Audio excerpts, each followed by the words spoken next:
Cerita bermula seorang pria bernama Riff Hawk, seorang aktor papan atas yang sudah berkecimpung di industri Hollywood selama kurang lebih 40 tahun. Ia memulai karirnya sejak kecil sebagai penari tap dance dalam pertunjukan musikal. Dalam perjalanannya, ia selalu ditemani dua sahabat dekatnya, Kyle dan Sander. Saat ini, mereka sedang membantu Riff bersiap menghadapi sebuah wawancara penting. Setelah vakum selama 5 tahun, Riff akhirnya memutuskan untuk kembali ke dunia hiburan. Secara publik, ia mengatakan bahwa dirinya hanya butuh waktu istirahat setelah bekerja sejak usia dini. Namun kenyataannya, selama masa tersebut, ia berjuang melawan kecanduan yang selama ini ditutupi rapat-rapat dengan bantuan pengacara dan teman-temannya. Kini, Riff mengklaim dirinya sudah pulih dan siap memulai kembali karirnya. Ia pun mengungkapkan rasa terima kasih kepada orang-orang terdekatnya yang telah mendukungnya melewati masa sulit.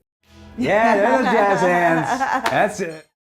Sebelum wawancara dimulai, sang host menyampaikan rasa hormatnya kepada Riff. Riff sempat mematikan mikrofon dan membalas dengan nada santai, bahkan sempat menyindir bahwa dirinya adalah pemenang 2 Oscar, sesuatu yang sering tidak disebut orang. Host tersebut meminta maaf dan berjanji tidak akan mengulang kesalahan itu. Saat wawancara berlangsung, pembawa acara memuji Riff panjang lebar, tetapi lagi-lagi lupa menyebut prestasi Oscar miliknya. Ia pun langsung meminta maaf dan menawarkan untuk mengulang dari awal. Namun, Riff menolak dengan santai, mengatakan itu bukan masalah besar dan mereka tidak perlu mengulang, hanya karena hal kecil. Sikap santainya justru membuat sang host semakin terkesan. Setelah sesi selesai, Riff berbaur dengan kru dan menunjukkan kepribadiannya yang ramah, membuat banyak orang menyukainya. Tak lama kemudian, Kyle dan Sander datang menjemputnya. Saat menjauh dari keramaian, Riff mengingatkan mereka bahwa ucapan sebelumnya bisa saja bocor dan merusak citranya. Namun kedua temannya menenangkan, menganggap itu bukan hal besar. Riff pun meminta maaf karena merasa tertekan dan mereka saling berpelukan. Tiba-tiba, Riff mendapat telepon dari pengacaranya bernama Ira Slits. Ia mengatakan ada masalah serius yang perlu dibahas secara langsung keesokan harinya. Keesokan hari, Ira datang dan langsung menjelaskan bahwa ada seseorang yang memiliki rekaman video yang melibatkan Riff. Ia sendiri belum tahu isi pastinya, tetapi yakin bahwa hal itu berpotensi menjadi masalah besar. Riff yang kesal meminta Ira untuk segera membereskannya, seperti yang pernah ia lakukan sebelumnya. Namun Ira menjelaskan bahwa situasi sekarang lebih rumit karena berkaitan dengan internet. Di tengah percakapan, Ira terlihat gelisah dan masuk ke toilet sambil tetap berbicara. Ia kemudian menanyakan hal yang cukup mengejutkan, meminta Riff jujur apakah ia pernah membunuh seseorang. Riff yang merasa terganggu langsung membantah dengan tegas. Ira tampak tidak nyaman dan bahkan mengomentari hal sepele seperti tisu toilet, lalu meminta Riff memanggil asistennya Sammy. Saat Sammy datang dan melemparkan tisu, Ira menganggapnya kurang sopan. Ia kembali menanyai Riff dengan serius, tetapi Riff tetap bersikeras bahwa ia tidak melakukan hal yang dituduhkan. Setelah keluar, mereka melanjutkan pembicaraan. Ira mencoba mencari kemungkinan siapa yang mungkin ingin menjatuhkan Riff. Dari semua orang, Riff hanya bisa menyebut 2 nama, mantan manajernya dan mantan kekasihnya, Savannah. Slits kemudian mulai menanyai asistennya tentang siapa saja yang mungkin menyimpan rasa tidak suka terhadap Riff. Ia menyebut berbagai orang, mulai dari mantan manajer, tukang kolam, pelatih pribadi, hingga orang-orang lain di sekitarnya. Bahkan ibunya sendiri ikut disebut. Menurut Slits, Riff perlu mengidentifikasi siapa saja yang membencinya, lalu mencoba memperbaiki hubungan dengan mereka. Di saat yang sama, ia juga harus mencari tahu siapa yang berada di balik upaya pemerasan tersebut. Situasi ini membuat Riff semakin tertekan. Ia sampai mencari namanya sendiri di internet, bahkan mencoba menemukan hal-hal negatif tentang dirinya. Namun yang muncul justru kebanyakan pujian.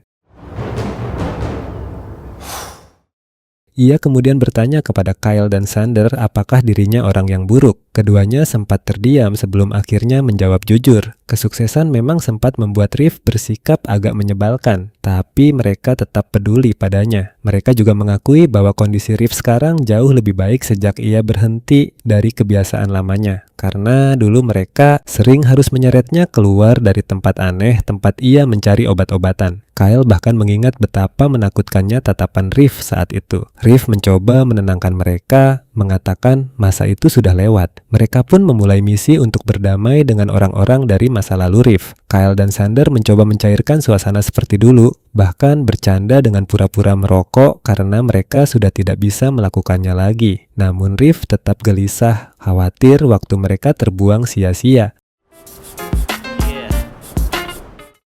Riff akhirnya menemui mantan manajernya bernama Red yang kini bekerja di arena bowling bersama anak-anak. Seorang anak sempat mendekati Riff, mengungkapkan kekagumannya dan keinginan untuk suatu hari bekerja dengannya. Setelah anak itu pergi, Riff langsung menyampaikan tujuannya datang. Ia ingin meminta maaf. Red justru balik bertanya apakah Riff benar-benar tahu atas apa ia meminta maaf. Kemudian Red sendiri yang meminta maaf karena dulu memecatnya. Red mengenang masa lalu ketika Riff masih muda dan penuh bakat. Ia merasa bangga saat karier Riff mulai menanjak. Namun ketika popularitas datang, Riff mulai terjerumus ke gaya hidup yang bermasalah. Red mengaku bingung harus bertindak seperti apa saat itu. Bahkan sempat ingin bersikap keras tapi tidak sanggup melakukannya. Ia pun tidak yakin apakah keputusannya dulu benar. Namun kini ia sudah menerima semuanya dan merasa cukup bahagia dengan kehidupannya sekarang. Ia hanya berharap Riff suatu hari mau menghubunginya lagi. Riff mengatakan hal itu bisa saja dilakukan, tapi ternyata Red bahkan tidak memiliki nomor kontaknya.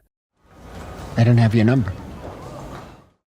Setelah itu, Riff pergi ke pusat perbelanjaan, tetapi langsung dikerumuni penggemar. Ia pun memilih keluar ke halaman rumahnya untuk mencari ketenangan. Di sana, tetangganya mencoba mengajaknya berbincang dan bahkan mengundangnya ke pesta kecil yang akan mereka adakan malam itu. Pasangan tetangga itu kemudian keluar dan sang wanita sedang hamil. Ia sempat bercanda bahwa Riff dulu pernah berkencan dengan neneknya. Suaminya tampak canggung, bahkan merasa aneh melihat Riff yang menurutnya masih seperti anak kecil akan berada di dekat bayinya nanti. Ia pun bertanya apakah Riff sudah punya anak. Riff menjawab belum, dan sang tetangga mengatakan itu justru membuatnya beruntung. Tak lama, asisten Riff memberinya sebuah buku yang diyakini bisa membantunya. Di tengah situasi itu, Slits kembali menelepon dengan nada panik. Namun ternyata hanya untuk menanyakan apakah kacamata hitamnya tertinggal di rumah Riff. Riff kesal karena merasa kepanikannya tidak beralasan dan justru membuatnya cemas. Riff kemudian mencoba memperbaiki hubungannya dengan ibunya. Ia menyampaikan permintaan maaf dengan tulus, tetapi sang ibu malah merekam momen tersebut dan meminta diulang. Hal ini membuat Riff kesal karena merasa momen pribadi itu dijadikan konten. Ibunya memang memiliki acara sendiri yang menampilkan kehidupan pribadinya. Ibunya menuduh Riff tidak benar-benar datang untuk meminta maaf. Namun Riff mengatakan bahwa terkadang ia hanya membutuhkan sosok ibu, bukan seseorang yang menjadikannya bagian dari tontonan. Sang ibu lalu mengungkapkan pengorbanannya di masa lalu. Ia meninggalkan suaminya dan pindah demi mendukung karier Riff saat audisi dulu.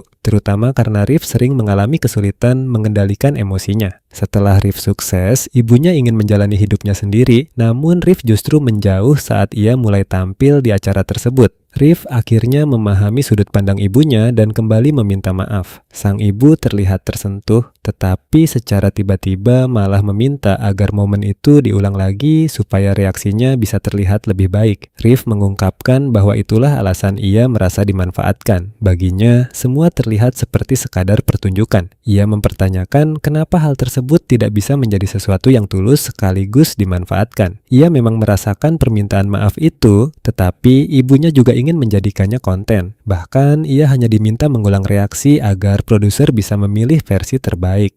Don't try and change me. Dalam perjalanan pulang, Riff kembali menjadi sasaran kejaran paparazzi. Di tengah situasi itu, Slits menelepon dan memberitahu bahwa ia sudah membentuk sebuah tim khusus untuk menghadapi kemungkinan jika video tersebut tersebar. Ia lalu memperkenalkan satu persatu anggota tim itu, bahkan menyebutnya sebagai tim Riff. Anggota pertama adalah Virginia Ellen Green, seorang pengacara ternama yang dikenal memperjuangkan hak-hak perempuan. Ia menegaskan bahwa dirinya tidak akan terlibat jika kasus ini berkaitan dengan isu Me Too. Riff langsung membantah, namun Slits tetap mencoba memastikan kembali. We know! I know!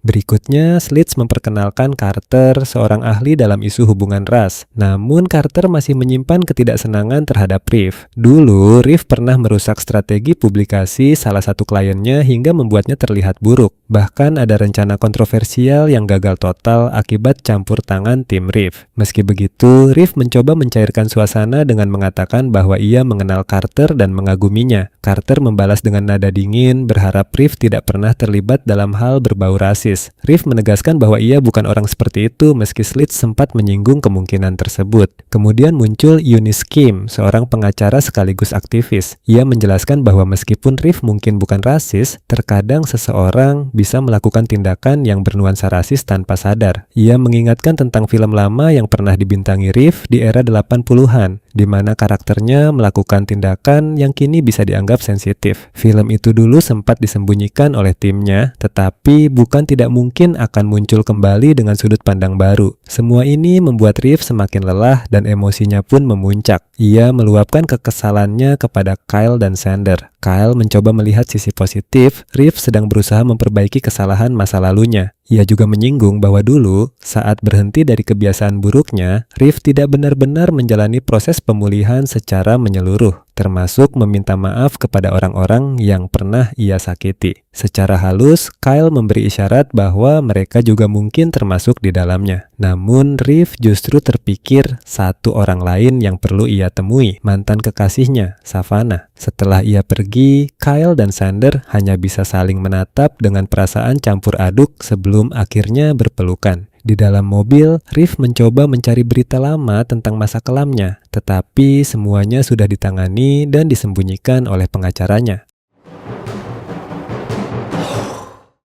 Ia kemudian tiba di rumah Savannah yang kini telah memiliki kehidupan baru dan keluarga yang bahagia. Saat Riff menyampaikan permintaan maaf, Savannah langsung berkata jujur bahwa Riff bukanlah orang yang baik. Ia menjelaskan bahwa orang-orang di sekitarnya mungkin tidak pernah benar-benar jujur karena Riff sendiri tidak memberi ruang untuk kejujuran itu. Ia juga menegaskan bahwa kebahagiaannya sekarang bukan berasal dari Riff, melainkan dari keluarganya. Dengan perasaan hancur, Riff meninggalkan tempat itu dan berkendara pulang. Di tengah perjalanan, Slits kembali menghubunginya dengan kabar bahwa mereka akhirnya berhasil menjangkau orang yang melakukan pemerasan dan siap untuk bernegosiasi. Riff bersama Slits dan seluruh timnya kemudian terlibat dalam percakapan dengan sosok misterius tersebut. Slits mencoba mengendalikan situasi seolah-olah ia berbicara sendirian, tetapi pria itu tampaknya sadar bahwa Riff dan timnya juga ikut mendengarkan. By the sound of that speakerphone in the room, I can tell it's just you in there. Akhirnya, identitas pemeras itu terungkap. Ternyata ia adalah tetangga Riff sendiri yang menyewa rumah di sebelahnya. What the fuck? Slits meminta agar si pemeras langsung menyampaikan maksudnya tanpa bertele-tele. Pria itu hanya mengatakan bahwa Riff muncul di dalam video tersebut tanpa menjelaskan detailnya. Ia menuntut bayaran sebesar 15 juta sebagai syarat agar rekaman itu tidak disebarkan, lalu menutup panggilan secara sepihak. Riff langsung terpukul. Ia menangis dan mengaku bahwa ini adalah titik terburuk dalam hidupnya. Slits mencoba menenangkannya, mengatakan bahwa situasi seperti ini adalah bagian dari proses, sesuatu yang, suka atau tidak, sering membentuk orang-orang seperti mereka. Namun Riff menolak pandangan itu. Ia bersikeras bahwa ini berbeda. Ia tidak pernah merekam dirinya sendiri, apalagi bersama orang lain. Artinya, jika video itu benar ada, maka seseorang telah merekamnya tanpa izin. Dalam dunia yang haus perhatian seperti sekarang, Slits menjelaskan bahwa banyak orang ingin menjadi pusat sorotan, bahkan jika harus berperan sebagai korban. Dalam kasus ini, Riff justru benar-benar berada di posisi korban. Karena itu, Slits menyarankan strategi.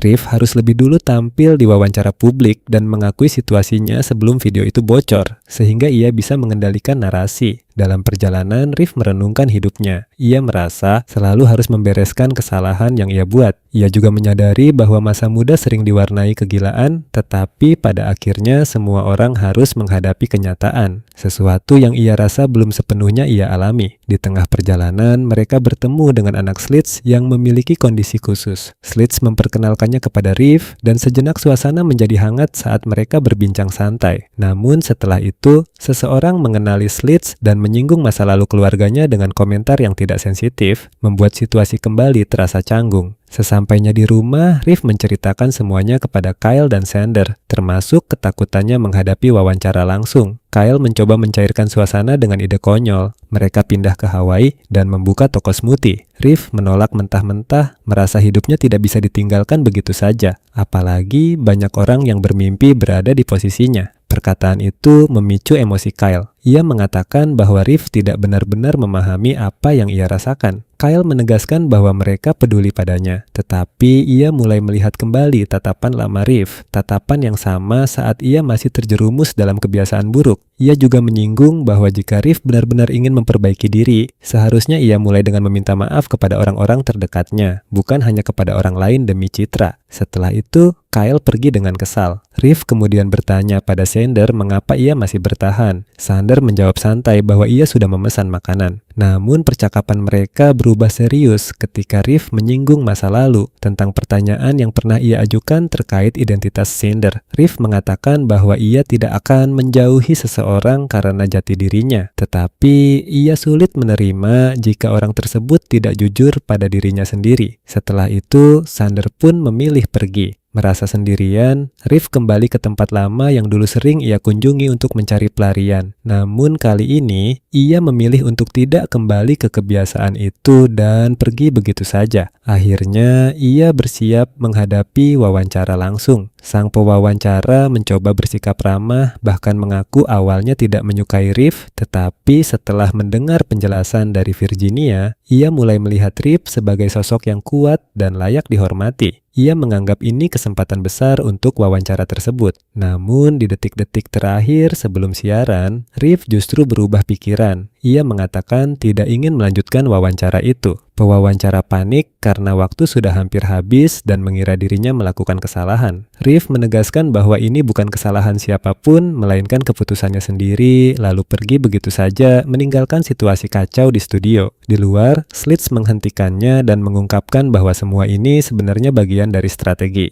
Wawancara itu hanyalah tekanan untuk membuat si pemeras panik, dan ternyata berhasil. Mereka bahkan berhasil menurunkan tuntutan dari 15 juta menjadi hanya 35.000. Namun bagi Riff, kemenangan itu tidak terasa seperti kemenangan. Ia mengatakan bahwa ia hanya ingin semua masalah ini hilang. Sekarang ketika semuanya sudah terjadi, ia justru merasa ada sesuatu yang tidak benar dengan cara semuanya diselesaikan. Slits mencoba meyakinkan Riff agar menerima hasil yang mereka dapatkan sebagai sebuah kemenangan. Dalam perjalanan pulang, perhatian Riff sempat tertuju pada seorang anak kecil yang sedang berlatih audisi bersama ibunya. Momen itu terasa dekat baginya, seolah mengingatkan pada masa lalunya sendiri. Tak lama kemudian, Riff akhirnya memberanikan diri menonton video yang selama ini digunakan untuk memerasnya. Ia teringat kejadian itu. Suatu malam setelah menjalani syuting panjang selama berhari-hari, ia merasa sangat kesepian. Dalam kondisi itu, ia membuat keputusan buruk dengan menggunakan layanan dewasa secara online. Tanpa ia sadari, rekaman tersebut tersimpan dan akhirnya ditemukan oleh seseorang di perangkat milik pekerja seks tersebut. Riff kemudian bertemu langsung dengan tetangganya serta pria yang menemukan rekaman itu. Mereka menyelesaikan masalah tersebut melalui kesepakatan. Namun sebelum berpisah, Riff sempat mengatakan bahwa ia sebenarnya sudah menyiapkan banyak hal untuk disampaikan. Tapi pada akhirnya ia hanya menanyakan satu hal sederhana. Apakah pria itu membencinya? Jawaban yang ia terima justru di luar dugaan. Pria itu mengatakan bahwa ia tidak membenci Riff, bahkan mengaguminya. Ia hanya merasa hidupnya berantakan. I love you, man. I'm just broke. Setelah semua itu, Riff mulai benar-benar memperbaiki hubungannya dengan orang-orang terdekat. Ia meminta maaf kepada Kyle dan Xander dengan tulus, dan mereka pun saling berpelukan. Tidak berhenti di situ, Riff melanjutkan dengan mendatangi orang-orang lain yang pernah ia sakiti di masa lalu. Kali ini dengan niat yang benar-benar tulus, bukan sekadar formalitas. Ia juga menghubungi Red untuk sekadar menanyakan kabarnya. Red sempat merasa curiga, mengira Riff punya maksud tertentu. Namun Riff menegaskan bahwa ia hanya ingin berbicara tanpa tujuan tersembunyi. Percakapan singkat itu justru membuat Red sedikit terharu. Perlahan, Riff mulai merasa lebih damai dengan dirinya sendiri. Ia tidak lagi merasa perlu mencari validasi dari luar, bahkan tidak lagi tergoda untuk terus memantau namanya di internet. Di bagian akhir, akhir, terlihat Sander mencoba menangani situasi dalam sebuah siaran langsung. Ia memberitahu sang pembawa acara bahwa kali ini ia akan mendengarkan sepenuhnya. Namun, ketika pembawa acara mulai berbicara, Sander justru kembali memotong dan berbicara panjang lebar seperti sebelumnya. Dan inilah akhir dari cerita ini.